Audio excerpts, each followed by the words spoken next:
Hello, you're tuning in the English News Bulletin on QPVN channel. I'm Cho Nguyen, and now let me keep you up to date with the headlines. Applying modern technology to identify war remains. Ho Chi Minh City, walking program for Agent Orange ducks and victims.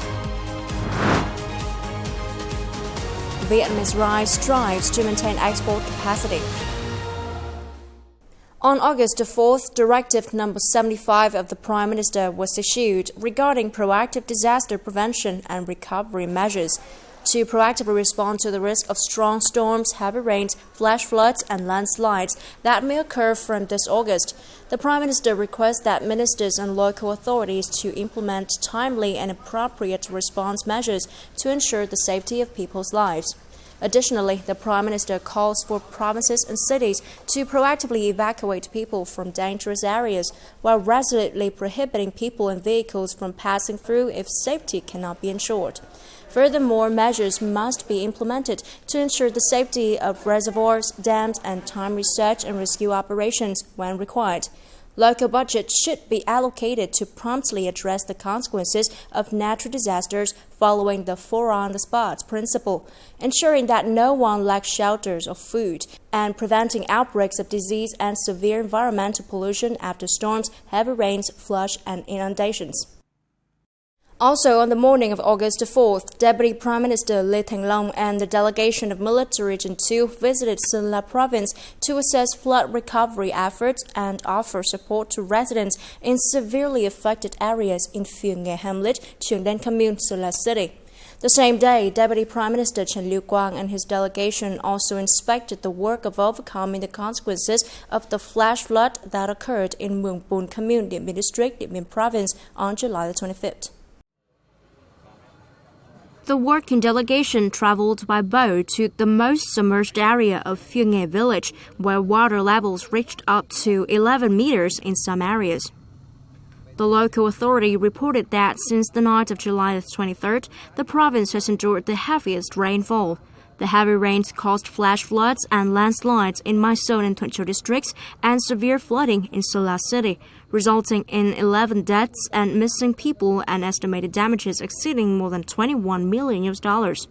The province is focusing on repairing infrastructure and stabilizing residents' lives. Priority tasks include repairing 29 schools to prepare for the new academic year and fixing 36 damaged clean water facilities to ensure supply for residents.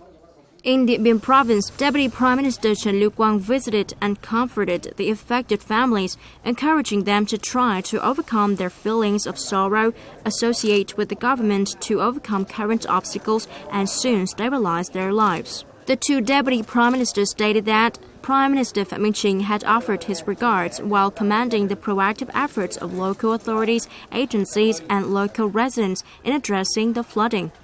The Deputy Prime Ministers instructed the provinces of Sơn La and Điện Biên to prioritize managing and implementing recovery efforts while closely monitoring the situation in the coming time, with a focus on ensuring stable lives for people, particularly vulnerable groups, needy households, and those who have lost their relatives and houses as a result of natural disasters.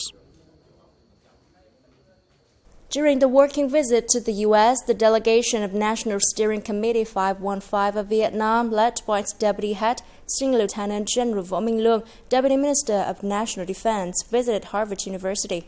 The delegation also had a workshop with the Ash Center on new research in searching for data on missing in action soldiers, especially Vietnamese mothers. During the working session with Harvard University, both sides affirmed that cooperation in war consequence settlement, including searching for Vietnamese and American soldiers missing in action during the war, is a humane activity, a driving force for Vietnam and the United States to put aside the past and look toward the future and contribute to the comprehensive strategic partnership for peace, cooperation, and sustainable development. Senior Lieutenant General Võ Minh Lương highly appreciated the dedication and efforts of Harvard University, including members of the Ash Center over the past time, contributing to the search for Vietnamese soldiers missing in action during the resistance war. He also expressed his hope that, in the coming time, Harvard University continues to make contributions in this field to help alleviate the loss and pain of war for Vietnamese and American families. After the working session, the Ash Center of Harvard University, in collaboration with the Policy Department, the General Political Department of the Vietnam People's Army, and the MIA agency under the Ministry of National Defense of Vietnam, organized a workshop on new research in searching for data on missing soldiers, especially Vietnamese mothers. The Ash Center of Harvard University is one of the active coordinators in cooperating with the Office of the National Steering Committee for Search, Collection, and Identification of Mothers' Remains to provide information and documents on Vietnamese soldiers who sacrificed in the war. Since 2022, the Ash Center has provided Vietnam with 40 Vietnamese documents for verification and search results in this field. At the workshop, experts from the Ash Center presented research topics on applying advanced technology, including artificial intelligence technology and mapping technology, to research information on Vietnamese mothers. These topics aimed at creating tools to process, classify, and look up information from the massive U.S. data on the war to find accurate information, creating tools to compare maps of both Vietnam and the U.S. in historical periods, thereby delimiting and narrowing down such areas for Vietnamese mothers.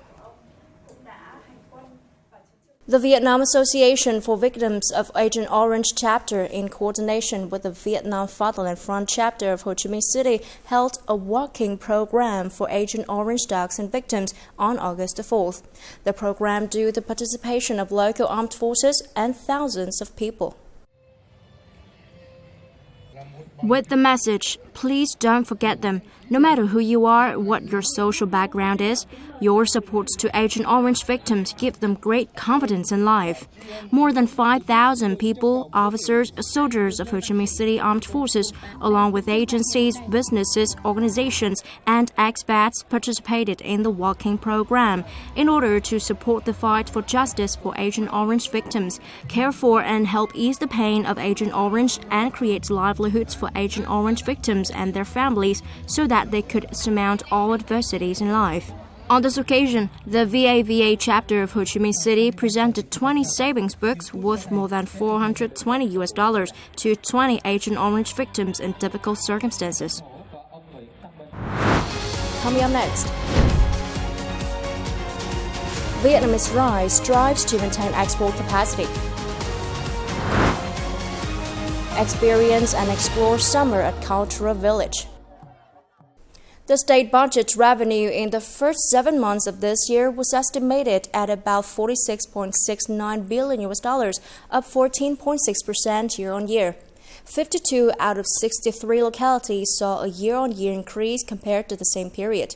The Ministry of Finance said that the tax and customs agencies have continued to implement policies on tax, fee, charge exemption, and extension to support businesses and people, while focusing on implementing solutions to strengthen revenue management, control tax declaration, payment, refund, and answer questions for taxpayers. In the coming time, along with supporting businesses, the financial sector will continue to promote management and exploit revenue from potential sources, such as digital business, e-commerce, real estate transfer, striving to achieve and exceed the set target. Rice exports nationwide in the first 7 months of the year are expected to bring in $3.34 billion, an increase of nearly 30% compared to the last same period. However, the global market is believed to still face many challenges depending on major exporting countries such as India. Therefore, Vietnamese enterprises are prepared to boost export until the end of this year. Many rice businesses in the Mekong Delta have actively purchased rice and increased exports. They've also taken advantage of the record-high export price of rice, averaging $636 per ton, which is 18% higher than the average price during the last same period. The growing demand for imports continues to drive businesses to increase storage and processing ready to meet orders. Vietnam's rice exports are quite stable. The quantity of rice for export in July, August, and September is very good, mostly high-quality rice such as jasmine and Japanese rice. In my opinion, the price of fragrant rice could increase by $10 to $15 per ton in the near future. In the first 7 months of the year, the country exported nearly 5.3 million tons of rice, earning $3.34 billion, a year-on-year increase of nearly 30% in value. This record figure is due to strong market demand amidst limited supply. We're still focusing on such markets as the US, Europe, and Canada to introduce special products like SD25. In the first and second quarters, the company grew by 20% compared to the last same period. We expect to continue growing in the last months of the year as this premium rice line is well received in European and American markets.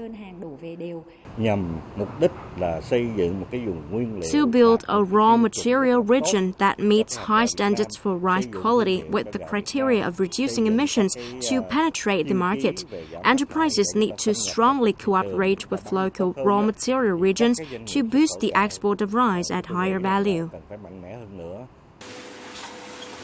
The global rice market at the end of the year is predicted to experience significant fluctuations depending on the decision of India, the world's largest rice exporter, to open its market.